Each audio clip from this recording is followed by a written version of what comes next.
The big story that we are tracking on India Sense this week, the global reaction post the Pahalgam tragedy is a watershed moment in regional, Asian and global diplomacy. Islamabad finds itself without any vocal allies in a moment of tremendous scrutiny as terrorism becomes a global threat for Committee of Nations. But this is not a one-off consequence. It is a result of deft diplomacy and shifting global alliances. Even as India remains committed to finding the perpetrators of the attack. It's been 10 days, the hunt continues, India will not stop. And that's exactly what Home Minister Amit Shah is saying. Listen in. मैं सभी आतंक फैलाने वालों को कहना चाहता हूं कि लड़ाई का अंत नहीं है, एक मकाम है, हर व्यक्ति को चुन चुन कर जवाब भी मिलेगा, जवाब भी लिया जाएगा. We played this soundbite because it's important to understand that as India's hunt continues for the terrorists, so does its diplomatic handling. The hectic parleys, the diplomatic activity, all have been happening simultaneously as the global support it continues to garner after the dastardly Pahalgam attack. It shows the extent of Pakistan's complete isolation, a country with few, if any, allies or supporters left. While New Delhi's immediate actions that took place after the attack drew swift response from the US, France and Japan, the silence from Pakistan's traditional backers spoke volumes. Once a friend in high places, Pakistan now finds its doors of Riyadh and Abu Dhabi completely shut. The joint statement from Saudi Arabia and India was crystal clear: no ifs, no buts. Terrorism will not be tolerated.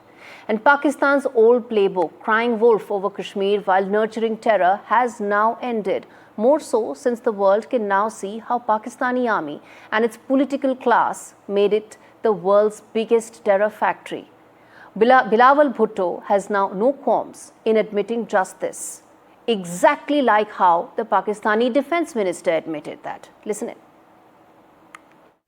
As far as what the defense minister said, I don't think that it's a secret that Pakistan has a past as far as extremist groups are concerned.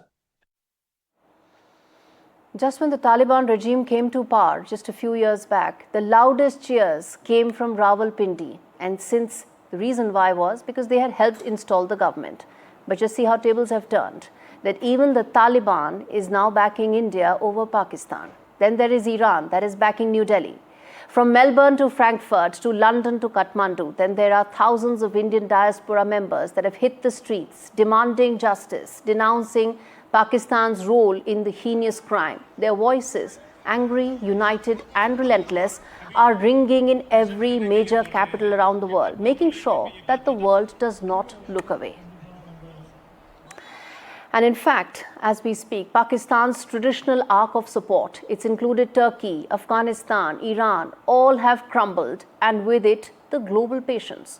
When Pakistani leaders boast about building terror pipelines, they are setting expiry dates for the army, for the deep state, which is facing a failing economy, collapsing forex, and a discredited government. Viewers, it's only a matter of time.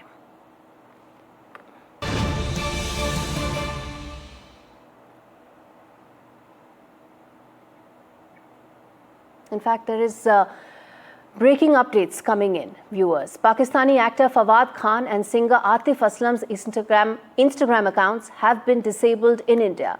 This means that users in the country will not be able to access their profiles. If you try to open Fawad and Atif's Instagram profiles, the message reads account not available in India. This is because there are now clear instructions that when it comes to these YouTubers, these influential Pakistani voices, they will not be given a free hand to become popular in India and at the same time not condemn terrorism the way it should be.